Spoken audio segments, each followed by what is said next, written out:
प्यारियूं सखियूं, जय झूलेलाल। तव्हां मां घणनि खे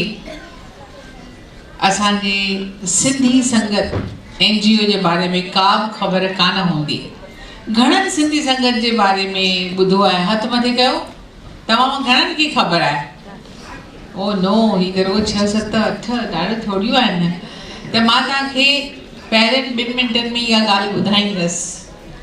त सिंधी संगत असांजी NGO आहे जेका गुज़िरियल 25 सालनि खां वठी सिंधी ॿोलीअ खे अॻिते वधाइण जो कमु करे रही आहे। ही साल असांजो 25हों साल आहे जंहिंखे असीं सिल्वर जुबली साल करे मल्हायूं था।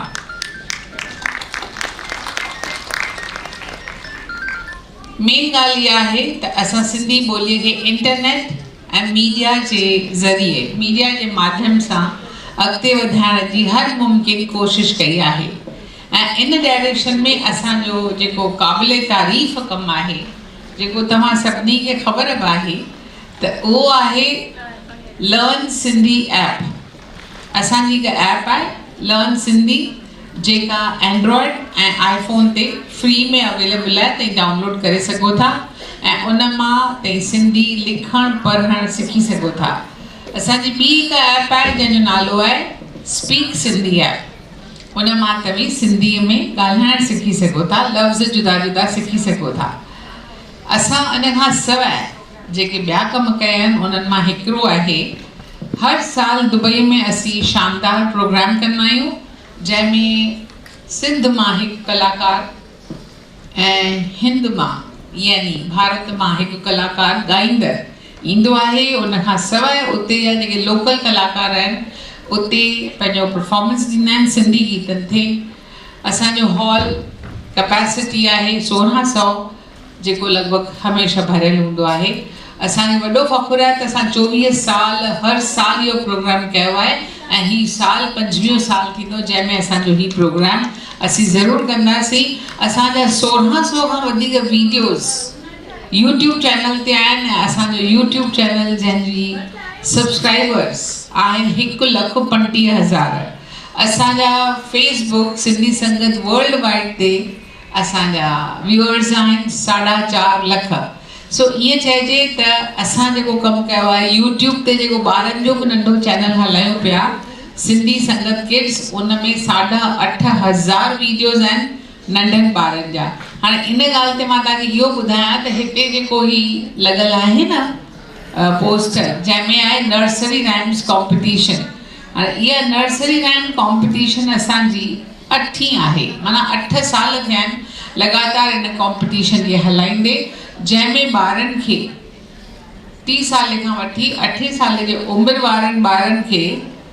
तव्हां पंहिंजे ई ॿारनि खे या पासे वारनि जे ॿारनि खे हिकु पोएम, हिकु बैत सेखारींदा। जूनियर कैटेगरी आहे 5 साल ताईं ऐं 5 खां 8 साल जी जेका कैटेगरी आहे उनखे असीं चऊं था सीनियर कैटेगरी। 4 राइम्स यानी 4 बैत हुन में ॾिनल आहिनि। तव्हां को बि हिकिड़ो बैत हुन मां चूंडे पंहिंजे ॿार खे सेखारींदा ऐं जॾहिं ॿार पंहिंजो चए थो तॾहिं हुनजो वीडियो कढी तव्हां असांखे मोकिलींदा। असांजा जज ॾिसंदा। असीं 40 इनाम ॾींदा आहियूं जंहिंमां 20 कंप्यूटर टैबलेट्स आहिनि ऐं 20 स्मार्ट वॉचिस आहिनि। सोचो ज़रा, 8 साल हली रहियो आहे। इन मां असांखे मिले छा थो? असांखे मिले थो फ़क़ति इहो सुकून ऐं सेटिस्फैक्शन त असां पंहिंजी ॿोलीअ लाइ कुझु करियूं पिया। ऐं इहे नंढा नंढा ॿार जेके आहिनि से सिंधीअ में बैत जॾहिं चवनि था त उन्हनि खे सिंधी में ॻाल्हाइण जी थोरी घणी आदत पवे थी। इन खां सवाइ असां ॿारनि जे लाइ नर्सरी राइम्स नयूं ठाहियूं आहिनि, वीडियोज़ ठाहिया आहिनि, ॿियूं ॻाल्हियूं जेके असां कयूं आहिनि ॿारनि लाइ एनिमेटेड स्टोरीज़ आहिनि ऐं उन्हनि खां सवाइ असां लाइ नवां गीत बि ठाहियूं था। घणेई असीं शयूं कयूं पिया। सो तव्हां सभई असांजो वेबसाइट sindhisangat.com आहे, उहो बि ज़रूरु विज़िट कयो ऐं YouTube ते असांजो इहो चैनल आहे sindhisangat.com, उहो बि ज़रूरु ॾिसो। असां हिन साल जेको असांजो 25 साल आहे उन में असां जवान ॿारनि लाइ यानी नौजवाननि लाइ हिकु ॿी चटाभेटी रखी आहे ऐं उहा हिन पासे लॻल आहे जंहिंजो नालो आहे मां बि एक्टर। हाणे तव्हां ॿुधायो जेके जवान आहिनि 15 साल खां वठी 25 साल जा, तव्हां अक्सर ॾिठो हूंदो तव्हांजा ई ॿार तव्हांखे कॾहिं अची चवंदा मम्मी अॼु मूंखे पुटी में सूरु आहे मां स्कूल नथो वञा त ई चवंदा अरे हाणे वीचारे ॿार खे सूरु आहे त हुन छा कई एक्चुअली हुन एक्टिंग कई था असां त माना ॿार जॾहिं स्कूल वञे थो स्कूल मां हुनखे जल्दी मोकल खपे त पंहिंजे टीचर खे बि चवंदो बाबा मथे में सूरु आहे मां घर वञा ऐं ईअं ई हू एक्टिंग करे घर अचे थो मुंहिंजे चवण जो मतिलबु इहो आहे त हर हिकु इंसान में एक्टिंग करण जो टैलेंट आहे ऐं असां रुॻो हिन चटाभेटी ज़रिए इहो जेको टैलेंट आहे जेका इहा कला आहे उनखे अञा अॻिते वधाइण जी कोशिशि करे रहिया आहियूं जीअं असांखे रणबीर सिंह खां वधीक सुठा सुहिणा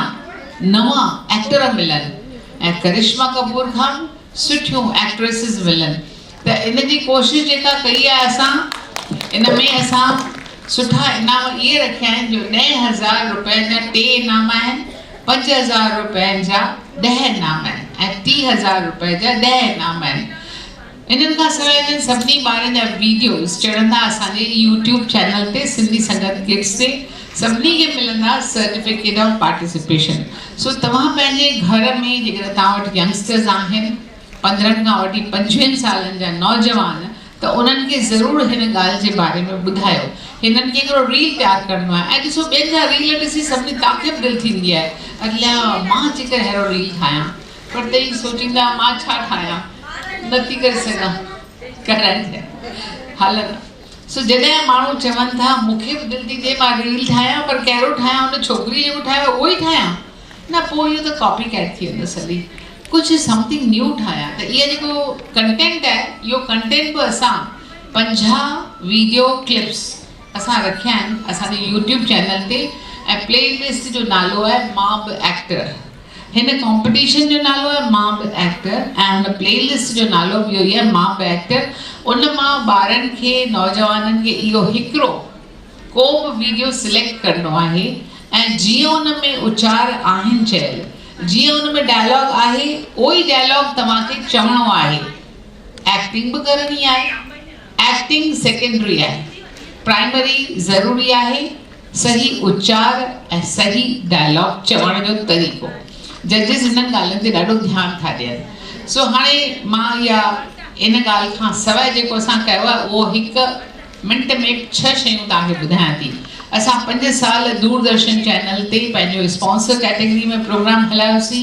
इन खां सवाइ असां दादा राम जेठमलानी जेको असांजो पेट्रन हो उनखे चयोसीं त असांखे 24 कलाकनि जो सिंधी चैनल खपे ऐं छाकाणि जो उहो ॾाढो होशियारु देरीनो माण्हू हो उन सोचियो यस इहा ॻाल्हि सही आहे जे चैनल हूंदो ॿार ॾिसंदा सिंधी सिखंदा ॿोली ॿुधबी तॾहिं सिखबी नवां कलाकार मंच ते ईंदा त असांखे एक्टर्स बि ॿिया मिलंदा पर अफ़सोस आहे त अञा ताईं इहो केस हले पियो असां हाणे सुप्रीम कोर्ट में उहो हलाईंदासीं जेका इंदिरा जयसिंह असांजी वॾी सुठी वकील आहे उहा असांजो इहो केस हलाईंदी सुप्रीम कोर्ट में इन खां सवाइ असां पहाका ऐं इस्तिलाह सिंधी आहिनि उन्हनि जा 3000 पहाका ठाहिया आहिनि जेके वात सां चयल आहिनि ऐं लिखियल बि आहिनि यूट्यूब ते फ्री में अवेलेबल आहिनि काफ़ी ॻाल्हियूं विसरजंदियूं हूंदियूं ऑडियो बुक्स असां ठाहियूं आहिनि तव्हां मां जेकॾहिं कंहिंखे सिंधी लिपि अचे थी सिंधी लिपि पर्शियो अरबिक लिखणु पढ़णु अचे थी ऐं उनखे शौक़ु आहे आवाज़ में उहो चवण जो त ऑडियो बुक्स स्टोरी लाइ तव्हीं असांखे कॉन्टेक्ट कयो असीं तव्हांखां उहे रिकॉर्ड कराईंदासीं ऐं उन्हनि खे असीं पंहिंजे वेबसाइट ते विझंदासीं हाणे मां फ़क़ति इहा ॻाल्हि थी चवणु चाहियां त मूं हलंदे हलंदे तव्हांखे पंहिंजे हिननि ॿिन्ही चटाभेटियुनि जे बारे में ॿुधायो आहे नंढी हिकु ॿी ॻाल्हि आहे उहा ॻाल्हि आहे अॼु हिन मंच ते असीं ॻाल्हि ॿोल करे रहिया आहियूं असांजा ॿार असांजो पुटु या धीउ हीअं नथो करे या हू नथो करे जेको तव्हांजो नाठी आहे उहो बि कंहिंजो पुटु आहे जेका तव्हांजी नुंहुं आहे उहा बि कंहिंजी धीउ आहे इन ॻाल्हि में रुॻो माइटनि खे माता पिता खे जेकॾहिं हाणे खां ई जॾहिं तव्हांजा ॿार नंढा आहिनि नंढपण खां ई उन्हनि में सुठा संस्कार विझनि सुठा संस्कार उन्हनि में इहो आहे त सच ॻाल्हायो कूड़ न ॻाल्हायो ॿी ॻाल्हि त तई पंहिंजे ॿारनि खे धीउ चाहे पुटु ॿिन्ही खे इक्वल करे सम्झो। न त आज जुगात खां वठी इहो ई कमु पियो हले त मर्द सम्झे थो ज़ाल त मुंहिंजी प्रॉपर्टी आहे, जीअं हलायांसि तीअं हलंदो, जीअं बि चवांसि, पर पचाए खाए पीए मौज मचाइण जी शइ आहे असांजी ज़ाल। पर इहे ॻाल्हियूं सभु तव्हांखे नंढपण में पंहिंजे पुटनि मां पंहिंजे धीअरुनि में इहे सभु ॻाल्हियूं कढणियूं आहिनि, उन्हनि खे क्लैरिफाई करिणो आहे। अॼु असीं ॾिसूं था हेतिरा ॿार जेके इंटरकास्ट मैरिजिस कनि था, उहे बि जेकॾहिं तव्हां नंढपण खां ई घर में माहौल अहिड़ो रखो था ऐं उन्हनि खे चओ था त पंहिंजी ज़ात जो ॿारु पंहिंजो हस्बैंड या पंहिंजो कुंवार पंहिंजी हूंदी त उन मां असांखे खाधे ठाहिण जो खाइण जो बि लुत्फ़ु ईंदो ऐं असांजो वंश अॻिते वधंदो त उहो सिंधी थींदो। अॼु जॾहिं असीं पंहिंजे औलाद खे हेतिरी सारी प्रॉपर्टी था ॾेई वञूं, पंहिंजूं गाॾियूं मोटरूं कारूं न ॼाण केतिरियूं बिल्डिंगूं बि ॾेई था वञूं, छा असीं उन्हनि खे इहा ॻाल्हि चई नथा सघूं त तव्हीं पंहिंजी जवाबदारी पालियो? ऐं उहा कहिड़ी जवाबदारी आहे? उहा जवाबदारी आहे सिंधीअ में ॻाल्हाइण जी। तव्हांजो फ़र्ज़ु आहे, यानी तव्हांजे ॿारनि जो फ़र्ज़ु आहे त पंहिंजी जवाबदारी सम्झनि ऐं पंहिंजो ही जेको असांजो हेॾो सारो सरमायो आहे उहो सिखनि, पंहिंजे ॿारनि खे चओ त सिंधीअ में ॻाल्हाइनि। सभु लीडर चवनि था सिंधीअ में ॻाल्हायो, पर मां तव्हांखे ॿुधायां थी, हिकिड़ी लीडराणी मूंखे रस्ते ते हिन ई 2-3 ॾींहंनि में मिली, ॻाल्हायो सिंधी चए पई, जेॾीमहिल पंहिंजे पोटीअ सां ॻाल्हायईं बस में, वेठे चयईंसि हिंदीअ में ॻाल्हाइण लॻी। मूं चयोमांसि भेण तोखे ख़बर तूं हिंदीअ में पई ॻाल्हाई? जेकॾहिं तूं लीडराणी आई, तव्हां हिते सभई वेठियूं आहियो, जेके पाण खे मुखियालियूं चयो थियूं, तव्हां सभिनी जो फ़र्ज़ु आहे पाण सिंधीअ में ॻाल्हायो। पहिरीं पाण ॻाल्हायो, पोइ उनजो माण्हुनि खे चओ त सिंधीअ में ॻाल्हायो। तव्हांखे हक़ु नाहे जे तव्हीं सिंधीअ में नथा ॻाल्हायो घर में त तव्हांखे को हक़ु नाहे सिंधीअ खे प्रमोट करण जो, सम्झो था? तंहिंजे करे तव्हां महिरबानी करे सभिनी सां सिंधीअ में ॻाल्हायो, घर में सिंधी ॻाल्हायो। ऐं असीं पंहिंजो जेको हिते मांडार मंडियूं था, लाड़ी संस्था जी हेॾी वॾी, मां चवां थी मूं ॿिए कंहिं बि भाषा वारनि जो कंहिं बि तव्हांजी ज़ात खां सभु ॿिए कंहिं इहे एतिरी वॾी तइदाद में हेॾी मीटिंग कॾहिं ॾिठी कान्हे, हेतिरियूं सारियूं ज़ालूं अचनि। ऐं मूंखे जॾहिं